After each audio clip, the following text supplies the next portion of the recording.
স্যালাইনের নামে কি খাচ্ছেন? পানি শূন্যতা কাটাতে যে স্যালাইন পান করছেন তা আসল নাকি নকল? ডিবিসি নিউজের অনুসন্ধানে মিলল স্যালাইন এবং ট্যাং পাউডারের নকল কারখানা। দেখতে হুবহু আসলের মতো মনে হলেও এসব স্যালাইন এবং ট্যাং পাউডার তৈরি করা হচ্ছে ক্ষতিকর কেমিক্যাল থেকে। মজনু হোসেনের ক্যামেরায় ইকবাল অনিকের প্রতিবেদন। এপ্রিলের শুরু থেকে দেশে কখনো মৃদু আবার কখনো বা তীব্র তাপদাহের আবহাওয়া। ত্রাহি গরমে মানুষের জীবন ওষ্ঠাগত। এই সময়ে বেড়ে যায় স্যালাইন ও শরবতের চাহিদা, যাকে পুঁজি করেই কিছু অসাধু ব্যবসায়ী ফায়দা লুটতে গড়ে তোলে নকল স্যালাইন ও নিম্নমানের প্যাকেটজাত ট্যাং পাউডার তৈরির কারখানা, যার দেখা মিলে রাজধানীর উপকণ্ঠ কেরানীগঞ্জে। এমন তথ্য আসে ডিবিসি নিউজের হাতে। ভেতরের খবর তুলে আনতে মাঠে অনুসন্ধানী দল। সে লক্ষ্যে যাত্রা কেরানীগঞ্জের মনু ব্যাপারীর ঢালে। সেখানকার একটি বাসার দ্বিতীয় তলায় পাওয়া যায় একটি কারখানা, যেখানে তৈরি হচ্ছে টেস্টি স্যালাইন, যা দেখতে অবিকল ইউনিভার্সাল টেস্টি স্যালাইনের মতোই। উপাদান হিসেবে ব্যবহার করা হচ্ছে লবণ, চিনি ও কেমিক্যাল।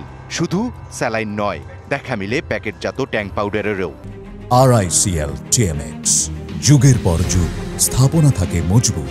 উৎপাদনের পর এখান থেকেই চলে যাচ্ছে রাজধানী সহ দেশের বিভিন্ন প্রান্তে। আমাদের প্রোডাক্ট হচ্ছে আপনার ট্যাঙ্গের ভিতরে টাইকিং, টপ 10, টি-শার্ট আর স্যালাইন ইউনিভার্সাল টেস্টি স্যালাইন। কারখানায় নেই কোনো পরীক্ষক, নাম কস্ত আসেন কালে ভাদ্রে, যেমনটা জানালেন শ্রমিকরা। কেমিস্ট্রি একটা ফর্মুলা দেওয়া যায়, মানে স্যালাইনের যেগুলা ব্যবহার করা হয় কোনো এখানে লেখাই আছে। কেমিস্ট আসে মনে করেন যে মাসে আপনার হচ্ছে 2 দিন। উৎপাদন ও মেয়াদ উত্তীর্ণের তারিখ গায়ে থাকলেও তাদের কাছে নেই যথাযথ কোনো তথ্য। 27 পর্যন্ত। একটা বিষয় আমার বলো, সেটা হচ্ছে এই যে এই শালটা বসায় দেয় কে?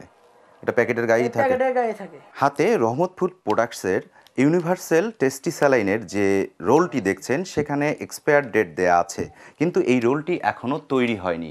কবে নাগাদ তৈরি হবে এই কারখানার যারা কর্মচারী আছেন তারাও জানেন না, তবে ডেট কিন্তু দেয়া আছে। তখন কারখানায় ছিলেন না মালিক। দুপুর 12:30টায় ফোন দেয়া হলে কেটে দিচ্ছিলেন বারবার। আমি তো মসজিদে বের হয়ে ফোন দিই, বাইরে যা ফোন দিই আমি। ওকে। এমন নিম্নমানের স্যালাইন ও প্যাকেটজাত ট্যাং পাউডার মিশানো শরবত শরীরের জন্য কতটা ঝুঁকিপূর্ণ তা জানা গেল এই চিকিৎসকের কাছ থেকে। এই ভেজালযুক্ত রং মিশানো খাবার সবচেয়ে বেশি ক্ষতি করে হলো মানবদের কিডনির উপরে, ফলে কিডনি ইনজুরি হয়ে যায় এবং মৃত্যু পর্যন্ত ঘটতে পারে। মানবদের ক্ষতিকর, অস্বাস্থ্যকর সে খাবারটা থেকে দূরে থাকতেই হবে। অবৈধ কোম্পানির বিরুদ্ধে প্রতিনিয়তই অভিযানের কথা জানায় বিএসটিআই। এটা যখন জানতে পারি আমরা মোবাইল কোর্ট করি, এবং আমাদের মোবাইল কোর্টের জন্য 3 জন ম্যাজিস্ট্রেট আছেন এখানে। সার্ভিলেন্সে যে এগুলো দেখে, রেকি করে আসে যে এই আছে, এটা লাইসেন্স নাই কিন্তু মানচিহ্ন ব্যবহার করছে, এই ধরনের প্রোডাক্টকে তখন আমরা এই যে মোবাইল কোর্টের মাধ্যমে করি, তাদেরকে জরিমানা করি। অভিযান চালাতে কখনো কখনো মাঠে নামে আইন শৃঙ্খলা বাহিনী, তবুও মিলছে না সুফল। সাধারণ মানুষের প্রশ্ন, ভেজাল ও নিম্নমানের মরণঘাতক এসব কারখানা রুখবার মতো কি কেউ নেই? ইকবাল অনিক, ডিবিসি নিউজ, ঢাকা।